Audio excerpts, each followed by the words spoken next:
Hello friends, मैं हूं आपके सामने गौरव मिगलानी। इस वीडियो में हम डिस्कस करने जा रहे हैं कि इंटरनल लायबिलिटीज और एक्सटर्नल लायबिलिटीज दोनों में क्या डिफरेंस है।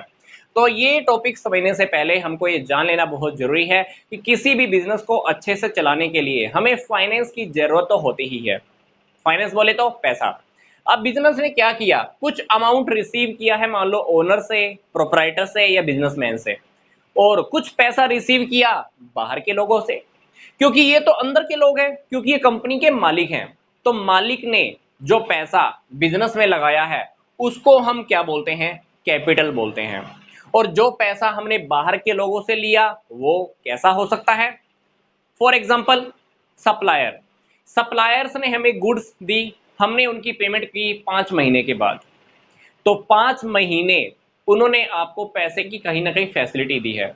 बैंक ने आपको लोन दिया, पेमेंट किया आपने 1 साल में या 1 साल के बाद, तो वो भी आउटसाइड के अंदर। इसी तरह से आपने किसी से पैसा एडवांस में रिसीव किया, काम पूरा करके दिया आपने 5 महीने में, तो कहीं ना कहीं उस इंसान से भी आपको फाइनेंस की फैसिलिटी मिली। तो बिजनेस में आपको फाइनेंस की फैसिलिटी दो टाइप के रिसोर्सेज की वजह से मिली, इंटरनल, एक्सटर्नल। तो यहां पर देखा जाए तो बिजनेस की लाइबिलिटीज भी दो पार्ट्स में डिवाइड हो गई, इंटरनल लाइबिलिटीज, एक्सटर्नल लाइबिलिटीज। तो बिजनेस ने जो अमाउंट बिजनेसमैन को, बिजनेस के ओनर्स को या बिजनेस के प्रोपराइटर्स को पे करना है उसको हम बोलते हैं internal liabilities. Yes, internal liabilities. और वही अमाउंट जब बिजनेस ने बाहर के लोगों को पे करना है उसको हम बोलते हैं एक्सटर्नल लाइबिलिटीज। एक्सटर्नल लाइबिलिटीज के सारे एग्जांपल ये आपको दिए हुए हैं।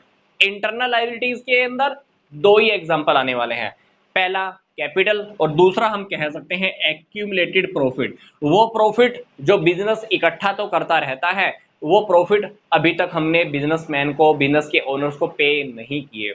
तो सिंपल सी बात है, मैं आपको सिंपल सी लैंग्वेज में फिर से रिपीट कर रहा हूं। बिजनेस की जो लायबिलिटीज बिजनेस के ओनर्स के प्रति है, that is internal liabilities in the form of capital and the accumulated profit. और बिजनेस की जो लायबिलिटीज आउटसाइडर्स के लिए है, that is external liabilities. The examples of external liabilities are here. तो आपको क्या करना है, अब इस वीडियो के डिस्क्रिप्शन बॉक्स में जाना है, 11th क्लास की अकाउंटेंसी का प्लेलिस्ट है, इस पे क्लिक कीजिए, आपके सामने सारी वीडियोस आ जाएंगी। मिलूंगा मैं आपको नेक्स्ट वीडियो में। यहां तक का वीडियो देखने के लिए आपका धन्यवाद।